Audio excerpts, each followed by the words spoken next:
Primeiramente, eu dou um oi para todos, né? Faço votos de saúde e paz. Bom, a minha vinda aqui a Itiquira, eu sempre falo, eu gosto de construir espaços de diálogos com os professores. Ontem nós tivemos, pelo período da manhã, uma formação voltada para o letramento matemático nos anos iniciais, ou seja, com enfoque para além da alfabetização. No período da tarde, nós tratamos de trabalhar metodologias ativas com os professores dos anos finais. E à noite, nós tivemos uma reunião aí, nós saímos daqui mais de 19 horas para discutir as avaliações do município, as avaliações externas e as nossas ações em prol do SAEB. Hoje, especificamente, eu estou trabalhando com os professores ali sobre inclusão, que é um tema muito caro na educação, porque muito se fala sobre inclusão, sobre educação especial, mas pouco se deslinda a respeito dos conceitos. Então nós estamos trabalhando com os conceitos, questões históricas, trazendo algumas dinâmicas e dirimindo alguns preconceitos que nós temos aí em relação a esses conceitos que nos faltam.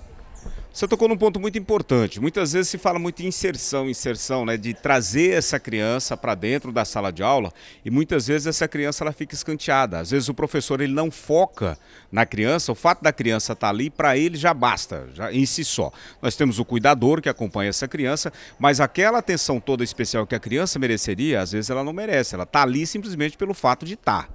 É justamente isso que nós estamos discutindo hoje, criar espaços que sejam espaços mesmo de inclusão. O que é a ideia de inclusão? É um sentimento de pertencimento. A criança precisa estar pertencida àquele ambiente para estar numa situação de inclusão.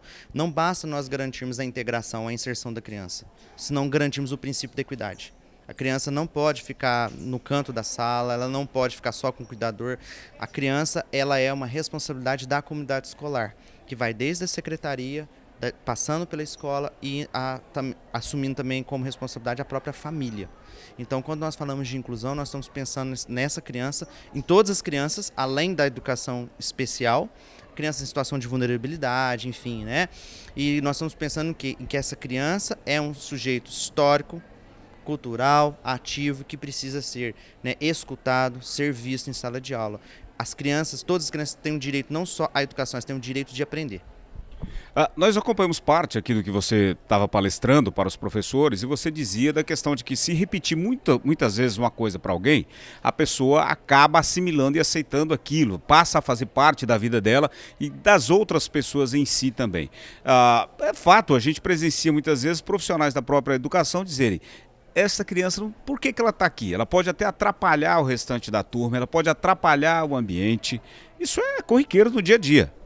Isso é também outra ação que nós estamos discutindo aqui. O ano passado, quando eu vim, eu trabalhei aqui especificamente com a turma dos professores do AE, do Atendimento Educacional Especializado, né, os monitores, e de lá para cá, a Rosângela da secretaria tem me dado muita abertura para eu poder trabalhar com os professores essas questões. É muito complicado nós criarmos um estereótipo para a pessoa falar assim: ela não aprende, essa criança atrapalha. Quando nós falamos isso, a própria criança internaliza e passa a assumir isso como parte da identidade dela. Nós temos que parar com isso, nós temos que parar de classificar as pessoas. Nós temos que entender que as pessoas são diferentes, nas suas diferenças e compõem a sua singularidade, a sua identidade. Então, uma das coisas que nós estamos discutindo é tomar muito cuidado com o que nós falamos. O fato de eu falar assim, uma criança não aprende, a própria criança pode entender que realmente ela não vai aprender. Isso vai frustrar a criança, vai criar uma identidade na criança que muitas vezes não condiz com o que a criança realmente é. Apesar de serem profissionais de educação, serem professores, serem letrados, né, serem preparados para isso, são seres humanos. É portanto que a gente está abordando esses temas e trazendo esses questionamentos, porque o lado humano ele se sobrepõe muitas vezes à formação que se tem, né? Por isso que eu sempre falo, o trabalho do formador é o trabalho de formiguinha. Nós vamos ali conversando, sempre no diálogo. Eu não chego para o professor e falo assim: você tem que parar com isso. Não. É fazer o professor se convencer que aquilo que ele faz é algo incorreto, não é algo profícuo para a formação da criança. E mais, esse é um apelo que eu faço. As famílias também precisam parar de ficar classificando as crianças, porque muitos dos estereótipos vêm de casa. As famílias muitas vezes deixam as crianças na escola e falam assim: essa criança não sabe, essa criança é um caso perdido, essa criança não consegue fazer nada. enfim. Então, não é isso. Né? Então, esse preconceito, uma preconcepção, ela vai atrapalhar o meu trabalho com a criança. Então, é um apelo que eu faço. Nós temos que tomar muito cuidado, porque o conceito, o preconceito, ele não pode acontecer. Na verdade, eu tenho que construir o conceito conhecendo a pessoa. Nós estamos falando também do Aprende Brasil e, obviamente, o Estado de Mato Grosso lançou um plano aí, são 10 anos, para a educação do Estado pular para ficar entre as 5 melhores do Estado. Segundo o secretário de Educação, é que o Estado esteja pelo menos em terceiro. Obviamente que existe uma nota para cada município também, né?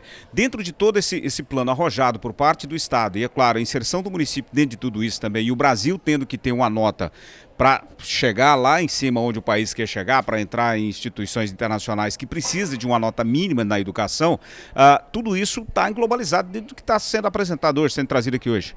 Está sim. Porque, veja, eu posso até falar assim, vamos valorizar as avaliações externas, que elas vão, os programas do governo, isso é tudo importante. Mas nós precisamos olhar, eu sempre falo, sentir o cheiro da merenda. Porque a lei, ela traz um princípio. Outra coisa é nós olharmos a realidade escolar. Então, uma coisa que eu sempre gosto de falar é discutir questões de inclusão, da educação especial. Ontem nós tivemos uma reunião para analisar as avaliações externas, não os números, mas o que tem por trás dos números. Então, esses programas que tem do governo federal e estadual são sim, programas bons, com boa intenção, mas nós precisamos olhar a nossa realidade e construir as nossas práticas para que nós possamos atingir as metas. Então, assim, a educação vai avançar em termos de resultado? Vai, mas o que me preocupa é não avançar só em termos de resultado, mas criar uma educação humanizadora. As pessoas se tornem melhores. Eu gosto sempre de falar isso. A educação é para que as pessoas se tornem pessoas melhores para a vida, para o mundo, que elas possam exercer a sua cidadania. Os resultados vão acontecer.